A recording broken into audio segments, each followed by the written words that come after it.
Thank you for the opportunity to share the work that we've planned, that we've got some funding for, which is focused on online learning. For the FAITH of Africa, the FAITH is an acronym for responsible kind of data science and responsible technology and design, and the way it should be delivered, fairness, accountability, transparency, ethics, and safety. And we're alongside international partners and across the sectors, co-developing a pipeline for online learning that is responsibly designed and AI-driven across Sub-Saharan Africa.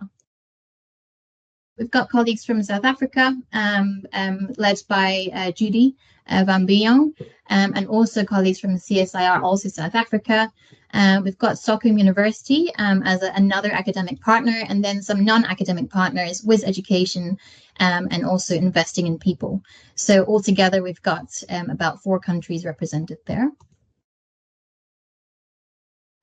In terms of our alignment with the Responsible AI Consortium, our partnership is prioritizing various aspects that are aligned with the ethos of the consortium and its program.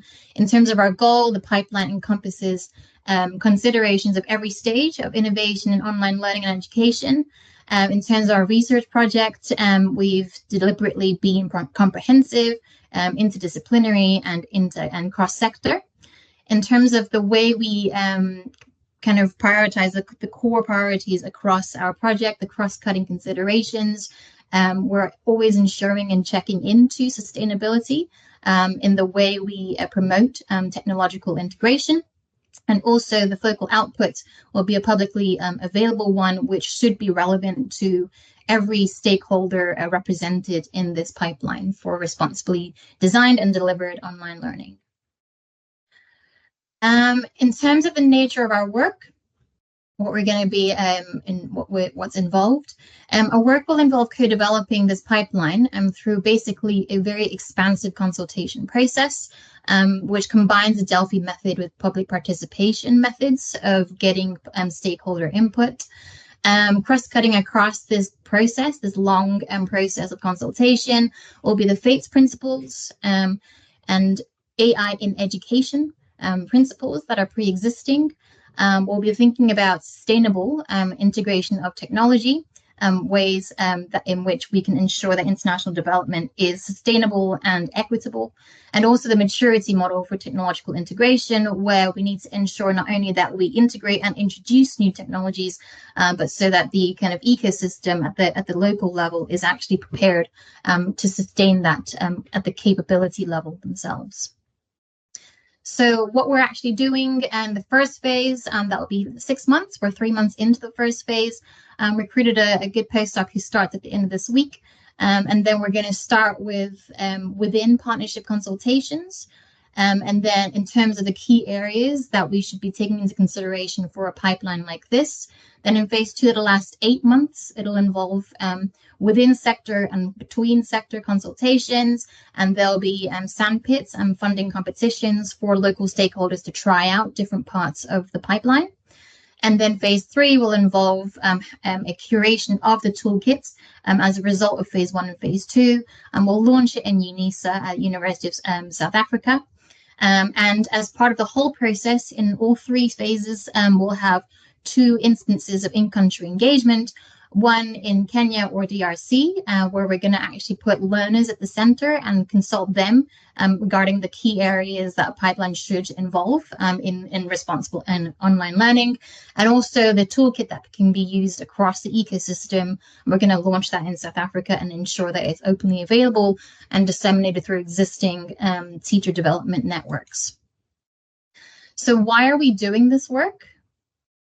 It's because online learning has a reputation for increasing and ensuring and enabling universal educational access, but actually the reality is that it exacerbates societal divides, as we found in the COVID pandemic. We also found that the design of a lot of technologies, including online learning, rarely actually starts with the local population. And of course, the Sub-Saharan African population suffers the most for that.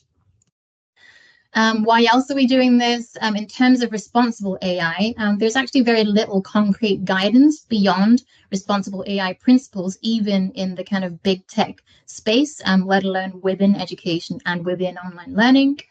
And in the kind of AI for education, online learning design space, those are also focused on within classroom in-person educational delivery rather than online and distance. And it's also focused on digital competencies rather than the way AI and online learning is designed. And finally, we want to actually address the issue of equitable representation in responsible AI in education, because at the moment, and outside of education as well, the distinction is typically just Western versus non-Western in the way responsible AI should be enacted. But we want to actually start a conversation around actually focusing more on regions of the world specifically.